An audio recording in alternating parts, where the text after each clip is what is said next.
Kalau dalam rumusan Al-Ghazali itu yang pertama takhalli. Takhalli itu mengosongkan diri dari segala perilaku jelek.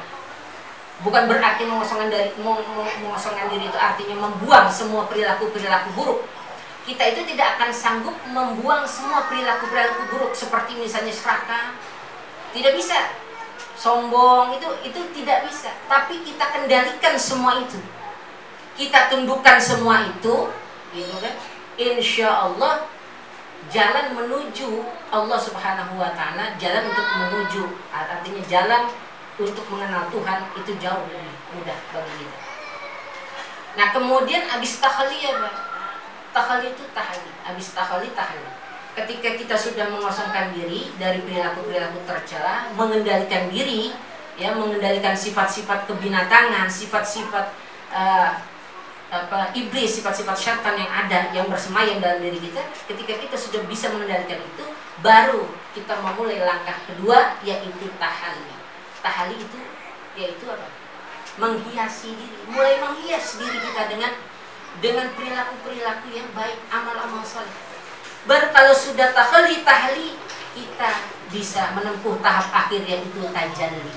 Tajalli itu tersingkaplah keindahan, tersingkaplah kekuasaan dan keagungan Tuhan kepada kita. Disitulah kita baru bisa mencapai Tuhan, hakikat Tuhan yang sesungguhnya. Itu kalau dalam istilah ilmu tasawuf disebut mukasyafah. Terbuka seluruh hijab. Hijab keagungan Tuhan itu terbuka. Dan ilmu tasawuf itu begitu, dalam pandangan ilmu tasawuf. Nah, ini sesuai dengan firman Allah. Firman Allah menyatakan wa may yarju liqa'a rabbi falyamal 'amalan shalihan wa la yusyrik bi ibadati rabbih ahada. Barang siapa, gitu kan, yang berharap bertemu dengan Tuhannya, barang siapa yang berharap mengenal Tuhannya dengan sebaik-baik pengenalan, maka falyamal 'amalan shalihan, maka berbuatlah amal saleh, amal-amal baik. Itu sejalan dengan apa rumusan Al-Ghazali itu. Jadi beramal salehlah, wala yusyrik bi ibadati rabbih ahada. Dan janganlah kamu menyekutukan Allah dengan sesuatu apapun. Insya Allah itu jalan mengenal Tuhan itu sudah dipermudah bagi kita. Nah, ini momen Ramadan itu momen yang tepat. Karena tanpa diawali dengan mengenali diri, mustahil kita bisa mengosongkan diri kita dari perilaku maksiat. Orang yang belum mengenali dirinya sebagai makhluk yang lemah, dia akan menganggap dirinya itu masih merasa lebih dari orang. Setiap kali bertemu dengan orang, lu cerek, lu kecil, lu siapa sih? Mendengar orang ngomong, gue masih lebih baik dari dia, ya, gue masih lebih bagus dan memberikan penerangan daripada dia, gue masih lebih bagus ceramahnya dari dia, tahu siap gue masih lebih ngena daripada dia. Tuh, lebih, merasa lebih. Kalau orang nggak mengenal jati dirinya, maka dia selalu merasa lebih. Maka pada saat dia merasa lebih, dia sudah tidak lagi menjadi dirinya. Dia sudah menjadi apa? Menjadi iblis, laknatullah, menjadi syaitan. Makanya tepat sekali ketika Om Pras mengatakan jalan untuk jadi bahagia itu awalnya bukan bersyukur, tapi apa? Berazam, bertekad untuk berada di atas jalan Tuhan, jalan kebenaran. Nah itu, Pak. Dengan apa? Ya dengan cara mengenali diri dulu. Kalau orang belum mengenali dirinya, mustahil dia bisa tetap istiqomah berada di jalan Tuhan. Berada di jalan Tuhan itu nggak gampang. Hadangannya ada aja, rintangannya ada aja, bisikan setan sana sini. Nggak gampang. Jalan Tuhan itu jalan yang lurus. Tapi bisa saja kita belok ke kanan, bisa saja kita belok ke kiri. Nabi menggambarkan seperti itu.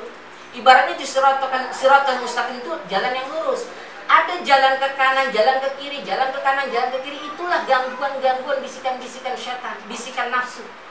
Itulah yang akan menjerumuskan kita sewaktu-waktu kalau kita tidak pandai-pandai mengenali diri kita. Pertama, mengenali diri dulu. Tuh. Setelah kita mengenali diri, berazam, bertekad untuk tetap berada di atas jalan kebenaran, insya Allah kebahagiaan akan datang. Kebahagiaan fid dunya wal akhirah itu setiap hari akan kita rasakan. Itulah yang disebut kebahagiaan hakiki. Jadi kebahagiaan itu nggak cukup diperoleh dengan rasa syukur. Benar itu, benar 100%. Orang saya udah kaji lagi di rumah. Makanya itu nampol banget dah tuh kemarin. Saya itu termasuk ustadz yang tergalaukan, kalau boleh dibilang. Makanya saya pikirin lagi nih kata-kata Om Pras. Ini betul-betul nampar benar ya dalam hati saya.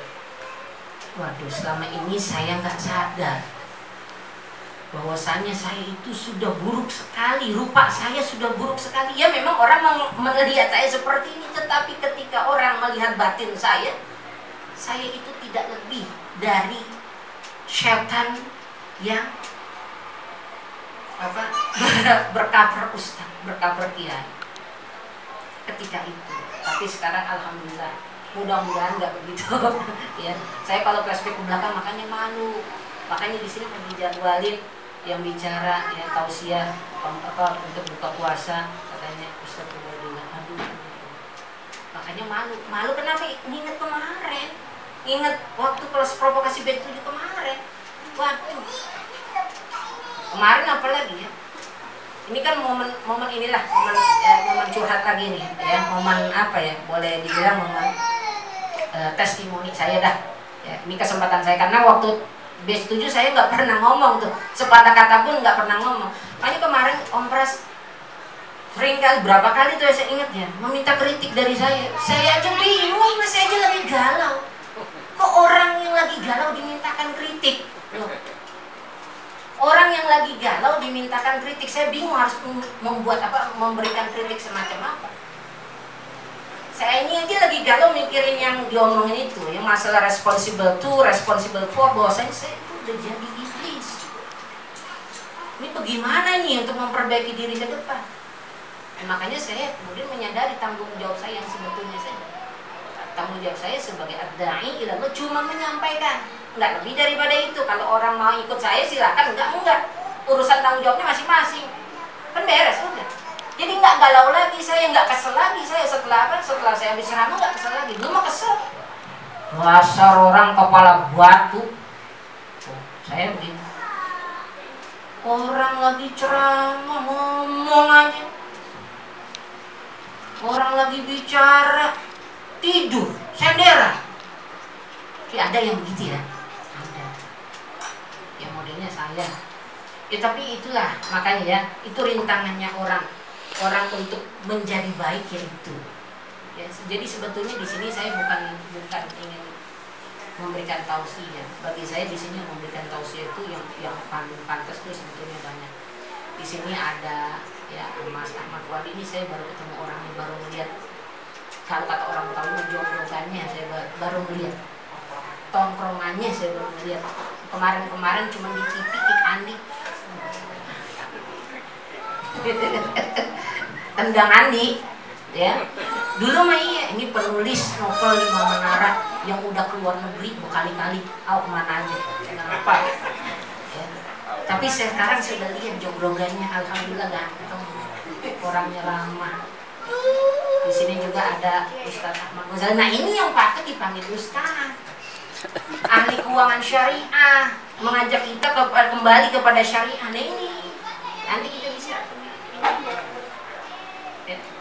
Jadi mungkin ini saja yang dapat saya sampaikan, nggak banyak karena juga kebanyakan makin juga makin seret. Sementara di sini udah banyak hidangan, kan ya.